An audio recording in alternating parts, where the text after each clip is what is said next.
একটি পূর্ণবয়স্ক ময়ূরের দেহ উদ্ধার ঘিরে চাঞ্চল্য ধূপগুড়ির 15 নম্বর ওয়ার্ডে। মঙ্গলবার সকাল 10টা নাগাদ ঘটনাটি ঘটে ধূপগুড়ি পৌরসভার 15 নম্বর ওয়ার্ড বর্মনপাড়া এলাকায়। স্থানীয় সূত্রে খবর, অসুস্থ ময়ূরটি প্রথমে একটি বাড়ির ছাদে পড়ে যায়।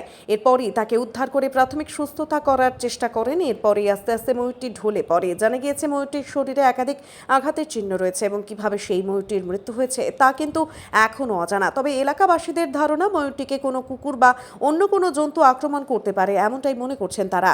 ঘটনায় খবর দেওয়া হয় ধূপগুড়ি থানার পুলিশকে। পুলিশ মরাঘাট রেঞ্জের সাথে যোগাযোগ করেন।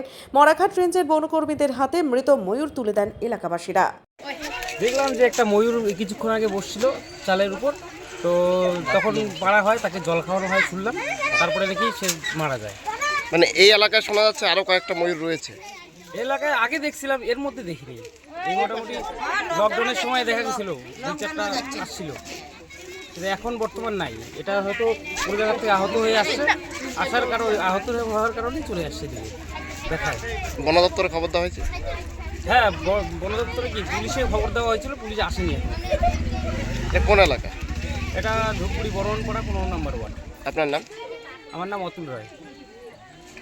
কিভাবে দেখতে পেলেন? দেখলেন আমি এসে দেখি যে গাছ থেকে ছাদে পড়েছিল, পড়ার পরে তারপরে উড়ে জঙ্গলটাতে গেছে, জঙ্গলটা যায়, তারপরে ওখান থেকে একটা ভাই ধরে হাত দিয়ে ধরে নিয়ে আসছে। নিয়ে আসার পরে জিন্দাই ছিল অনেক, জিন্দা থাকার পরে মনে করে নর্ভস হয়ে যাচ্ছিল। তারপর জলটা খাওয়ালাম, জল খাওয়ানোর পরে জিন্দা ছিল। থাকার পর তারপরে কিছুক্ষণ থাকতে তারপরে মনে করে মারা গেল। মানে কি কারণে হতে পারে? কিছু কোনো আক্রমণ? সেটা বুঝতে পারলাম না। গাছ থেকে পড়লো, গাছ থেকে পড়ার পর আমরা নামাই নিয়ে আসছি এখানে। মানে এই এলাকায় শোনা যাচ্ছে আরো কয়েকটা ময়ূর রয়েছে। আরো আছে 2-3টা আছে, এই নদীর ব্যাপারে আছে। আপনার নাম? বন দপ্তরে খবর দিয়েছেন? বন দপ্তর কি থানাতে ফোন করা হয়েছে।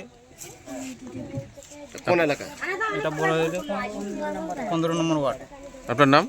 রঞ্জিত হাসনা।